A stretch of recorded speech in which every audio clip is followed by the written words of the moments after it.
A gente tinha parado então na última reunião nessa parte das respostas dos espíritos a algumas perguntas, certo? Sim. A gente ia entrar agora no tema das manifestações físicas. Eu achei muito, muito legal essa questão do... Eu parei outro dia e comecei a ler um pouco mais, com um pouco mais de atenção, e eu vi uma coisa ali que eu não sei se vocês perceberam isso, mas parece que deu aquela sacadinha assim, né, uma sopradinha no ouvido, e eu falei, olha, Kardec danado, agora eu entendi.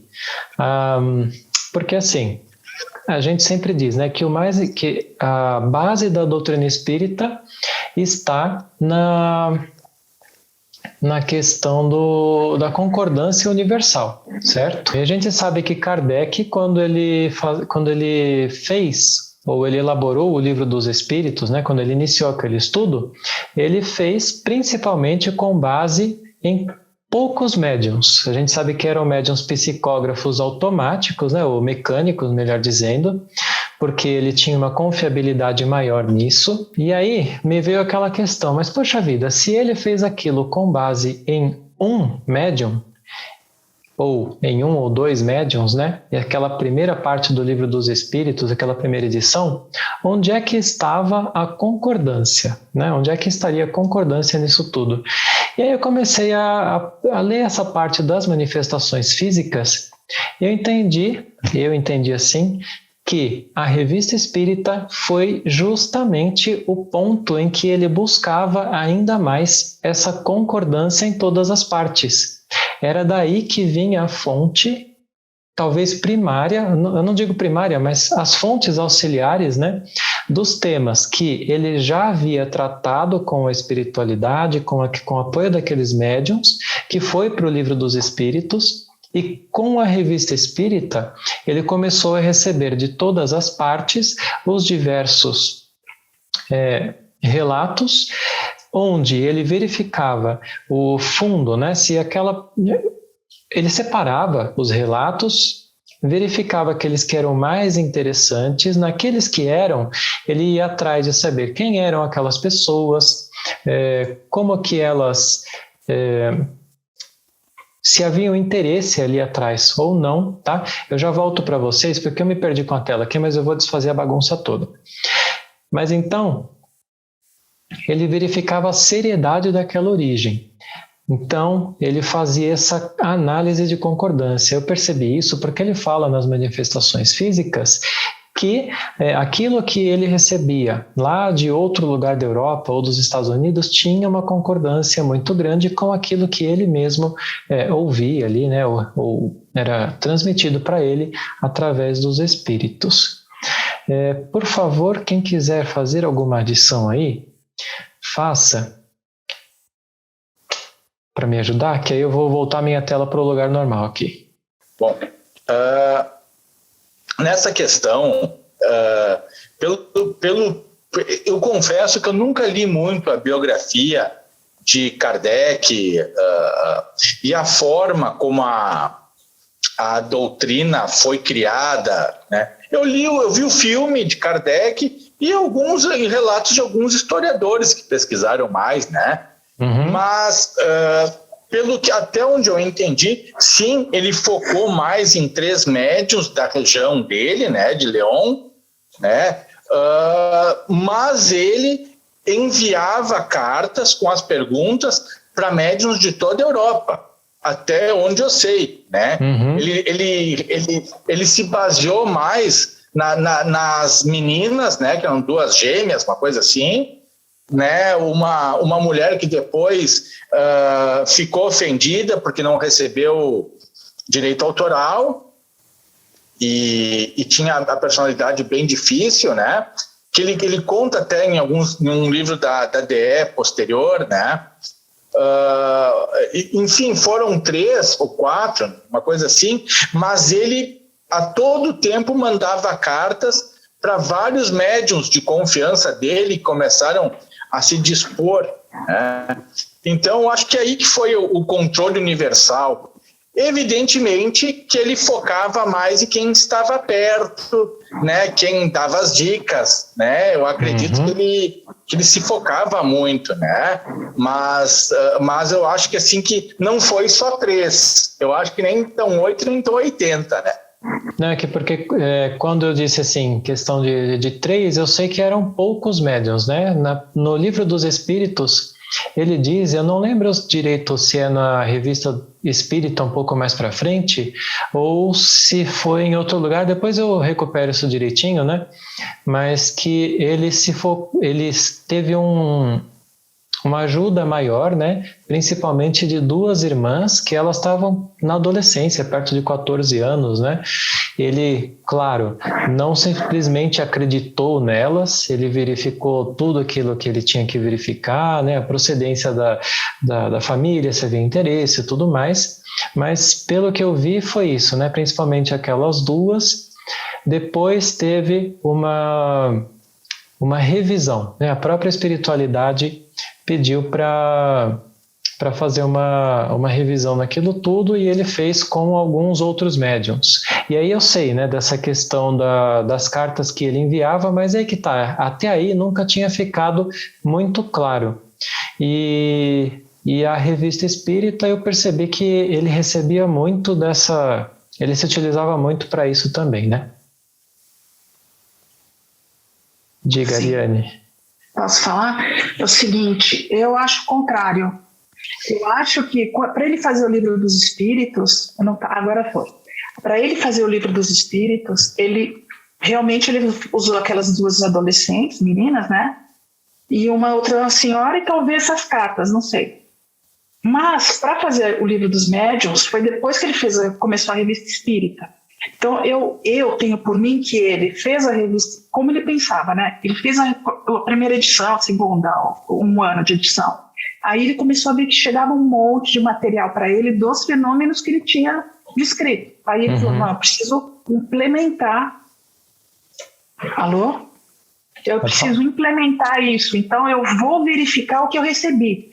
Foi o inverso, no meu entender. Ele fez a Revista Espírita para difundir a doutrina e todo o experimento dele, e com a consequência de receber todas as cartas e as manifestações das outras pessoas, dos lugares onde a revista, aí que veio a consequência, falou, opa, eu preciso ver se isso aqui realmente bate. E aí ele começou a fazer a verificação, como é que chama? A concordância universal. Eu acho que foi isso, no meu entender. Alberto? Alguma coisa? É um ponto de vista bem interessante, né? Que ele começou a se informar sobre o assunto e mais tarde que ele começou a incluir mais gente, é uma ideia interessante, até porque todo projeto que começa grande não se termina, né? Geralmente a gente começa a incrementar ele gradualmente, que nem nosso grupo aqui agora, né? A gente começou agora, meio sem jeito, meio indo, mas a gente quer crescer, eu acho que... Só que se a gente fosse esperar começar grande, às vezes não saía, né? Então, de repente, a ideia da Ariane é uma ideia... Claro, nós estamos falando aqui sem ler mais... Eu, pelo menos, como eu disse, eu nunca li nenhuma biografia. Eu nunca me interessei muito sobre a parte biográfica de Kardec, né? Mas provavelmente foi alguma situação dessas, né? Seguindo em frente nesse capítulo aqui das manifestações físicas, eu achei interessante porque ele é um capítulo um pouquinho até difícil de entender, né? Porque ele fala assim, né? Que ele reproduz um artigo de um outro lugar onde eles teriam feito uma pergunta aos espíritos sobre quem é que fazia aqueles fenômenos, manifestações físicas, né? E a resposta diz que a médium ela foi tomada à mão e escreveu assim muito rapidamente a resposta: quem faz dançarem os macacos pelas ruas? Serão homens superiores? Eu demorei para entender isso. Eu entendi que ele quis dizer, né, que naquela época, se a gente pensar lá, os macacos mesmo, que ficavam pela rua, né, dançando, fazendo para chamar o público, quem é que fazia isso? Não eram homens de de grande cultura, que estavam, sei lá, se importando com as ciências, eram pessoas que estavam simples ali na rua, não necessariamente maldosas, apenas simples. E por isso eles respondem dessa forma, né? Para denotar, para chamar a atenção que as manifestações físicas são sempre produzidas por espíritos inferiores, por assim dizer, né? E acho que é importante a gente citar que quando a gente fala inferior, né, tem muita gente que acha uma palavra muito pesada, mas é só por questão de degrau evolutivo, né? Eu me considero ainda um espírito inferior, eu não sou um espírito superior, eu ainda estou aqui lutando com os meus erros na matéria, né? Meus erros morais. Então, forma de falar. Alguma adição aí? Não? Então, aí, nessa parte, no fim desse artigo, que eu achei interessante, porque o Kardec destaca, né, que os ensinamentos obtidos através dos relatos dessa publicação, né, Le Spiritualiste de la Nouvelle Orléans, não sei falar francês, mas são muito concordantes com os ensinamentos obtidos também por eles, dados pelos espíritos superiores, de que um médium sério, bem desenvolvido, equilibrado, oferece um ascendente moral sobre esses espíritos, agindo em favor de atenuar suas manifestações e mesmo de os auxiliar em encontrar melhores reflexões. Peguei o fio da meada de novo. Eu achei muito legal porque justamente isso a gente vai ver no livro dos médiuns depois, né? Para ver como ele usava isso daqui para elaborar. E lá no livro dos médiuns, essa questão do ascendente moral, pelo que eu entendi, é assim: se eu estou tendo manifestações físicas ao meu redor e eu sou o médium, enquanto eu for um médium que não vigia, que não estuda, que não tenta ter uma mediunidade melhor, eu vou apenas... as coisas vão acontecendo, às vezes vão piorando, eu posso me afetar negativamente com isso, mas a partir do momento em que eu busco esse equilíbrio, que eu busco ter uma mediunidade melhor, eu ofereço até um auxílio para esses espíritos. Em vez de me deixar levar, eu passo a ter controle, eu não permito que as coisas aconteçam quando eles querem, e sim quando eu quero, e posso auxiliar, posso oferecer um certo controle para esses espíritos, levando até algum tipo de reflexão melhor, né? Sabe, Paulo, e amigos, e Ariane, Joel, para mim, essa questão dos efeitos físicos, para mim, sempre foi uma barreira de entendimento. Eu nunca me detive muito nessa questão material, nunca me importei tanto. Tanto que antes da pandemia eu ia ingressar num grupo de estudo mediúnico que nós ia começar desde o início, nós ia começar com as mesas girantes, nós ia começar a estudar os efeitos físicos com as mesas girantes. Porém, sempre me surgiu algumas dúvidas. Por exemplo, se um espírito consegue carregar uma pedra, consegue esconder uma pedra, consegue mover uma mesa, por que o obsessor não consegue enfiar uma faca no coração do obsidiado? No caso de um obsessor que odeia sua vítima, né? Se ele consegue mover uma pedra, se ele consegue erguer uma mesa, não lhe custaria nada enfiar uma faca, carregar um revólver e atirar nessa pessoa. Se fala muito em espíritos brincalhões que escondem chaves, que apagam as luzes, que trocam objetos de lugar para nos irritar. É uma coisa meio, como é que eu vou dizer? Parece que a gente está discutindo coisas assim bem bobinhas, né? Na verdade, não é que tu trocou sem querer a chave de lugar e não lembra, né? Mas alguém vai dizer, não, o espírito é capaz de trocar uma coisa de lugar. Ok, mas por que ele não pega, um espírito não consegue roubar dinheiro e entregar para sua família faminta, encarnada? Por que ele não consegue enfiar a faca? Por que ele não consegue salvar alguém de um acidente? Então é uma coisa bem controversa a questão das manifestações físicas. Me parece que dar batidinhas, como sugere o texto, não deve ser algo tão difícil, e realmente é para espíritos bem inferiores. Eu, no começo do espiritismo, no começo da minha educação mediúnica, que foi na escola, adolescente, fazendo o jogo do compasso. Muita gente já fez, né, essa brincadeira, e quando eu entrava nas rodinhas de meninas que estavam fazendo, o compasso sempre girava muito forte e começava a se expressar. E foi aí que eu comecei meu treinamento mediúnico propriamente dito, né?